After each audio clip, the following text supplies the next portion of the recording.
Hi, I'm Charisse. And I'm Holly. Welcome to Ask Mom. Today we're going to go over the topic of, could I be pregnant? How does that happen, Holly? It's a question that if you're asking it, you're probably scared as heck. Yes, that's exactly right. Mm-hmm. So first I just want to clear the air that there's only one way to get pregnant, and that's through sexual intercourse. When a boy and girl meet down there. Correct. That's a good way to put it. So if you have just been hugging or kissing a boy and your clothes have remained on, then you are not pregnant. And the reason why I say that is because sometimes girls feel like there's something wrong with them and they're worried that maybe they're pregnant because maybe they really have an infection or they have something else going on vaginally, and so they're thinking, is it possible I could be pregnant? And the answer to that is no. If you have not been naked with a boy, you are not pregnant. That is correct.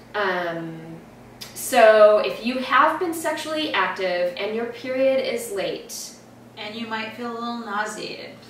Yeah, there are signs. So sometimes I have the flu. It feels like I have the flu. Yes, and some of the signs are just signs that your period is about to start. That can be the same kind of feelings that you have when you're pregnant. But typical signs are things like feeling sick, your breasts might be swollen or painful, but that also happens if you're just about to start your period. So again, mood changes. Your clothes don't fit quite right. Needing to go to the bathroom very frequently can be a sign of it because your womb is starting to press on your bladder. And sometimes you just have a change in like food. So things you liked, all of a sudden you notice, I don't like that food. Or you may have cravings or things like that. All of those kinds of things start very early on in pregnancy. So those are little signs. Now, if you're, say, a week late from your period and you have been sexually active, you need to go to the store and get a pregnancy test. Yes, and I think you've probably seen them, the early pregnancy tests. They're little sticks. $15 for a package of 2, maybe, something like that. They're not super cheap. And you should get 2. Because you're going to want to check and recheck just to make yourself. So don't wait too long because you're just going to drive yourself nuts. Go get the test. You pee on the little stick. A plus is your positive, minus is your negative. Right. And sometimes, just so you know, you get false readings. So if you get a plus that you're positive and you think you're pregnant, you may want to wait 24 hours and do it again and see if you get a plus again. If you get a plus again, then I would assume you're pregnant and you need to tell somebody. The reason why you're waiting is because if you are pregnant, your hormone levels will increase every day. And so the more of that hormone that the stick is able to detect, the more clear the reading will be, whether it's positive or negative. And there are false negatives as well. So if you get a negative and you don't start your period in the next 2 or 3 days, you need to take another one to make sure. Definitely. Yeah. You need to get to a doctor and not pretend this isn't happening, and you need to be able to deal with it. You need to tell your boyfriend or the guy that did get you pregnant. Yes. He might not be your boyfriend, so. But he needs to know. He does need to know. And his family is going to need to know. And so this is going to be one of those things where it's incredibly stressful. Totally. If you just think you're pregnant and you don't even know yet, you are under a tremendous amount of stress. And once you find out that you are pregnant, again, you're just going to be out of your mind trying to think, oh my gosh, what am I going to do?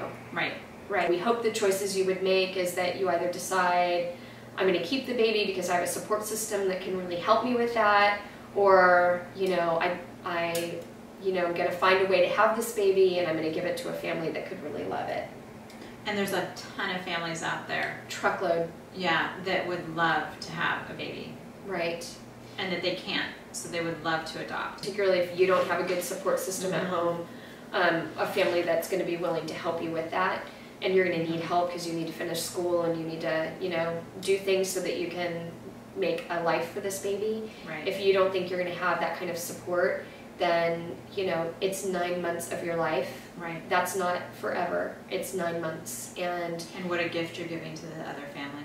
Exactly, because these are families that can't have children on their own and would give anything to have a child in their life. So it's a wonderful gift, but a very difficult thing to do. Definitely. I loved that movie, Juno. Oh, yeah. I don't know if you could watch it if you were pregnant. I would hope maybe you could, but I love how the parents supported her in a very realistic way, and how she had to make some really tough choices. I don't know if that would help you to watch that movie or not, but it's about a girl that's in her teen years that it finds out that she's pregnant and has to face those decisions. There are good resources online to help you with teen pregnancy. The thing I would say to be aware of is there are some that sort of masquerade themselves as clinics really that are about doing abortions. And so they pretend to be a crisis center, but really the only option that they're offering you is that you should feel good about having an abortion. And that's not a part of how Charisse and I believe, and so that's why we're not talking about that as an option. I think what you want to do is get through the situation with as little regret as possible, and the two ways to do that is to own up to the mistake and care for a child, because frankly this is going to be a child you love. If you bring it into this world and you decide to be its mom, you're going to love this baby and it's going to love you, and that's just a fact of life, and a child is a blessing and a gift, even when they come when you don't want them to. And it's also a gift that you could give to someone else that could love and cherish it, but you wouldn't have to live the rest of your life feeling as though you made a decision that you really wish you could take back. Right. So kidshealth.org I feel like is a fairly safe place where maybe you could go and you could type in teen pregnancy and get some ideas about next steps and how to handle emotionally this very stressful time in your life. We are going to do a video, in case you don't happen to see it pop up after you watch Could I Be Pregnant? A separate video will follow this on how do I tell my parents that I'm pregnant. So we hope that if you find yourself in this situation and you need that guidance, that you will look for that video, and hopefully it will give you some ideas about how to do that next step, which is tell somebody that can help you. Right. And I'm Holly. I'm Charisse. Thanks for tuning in, and our email address is hollycharisse@yahoo.com if you want to send us a private message, or you can do that also through YouTube or comments. Thank you. Thanks.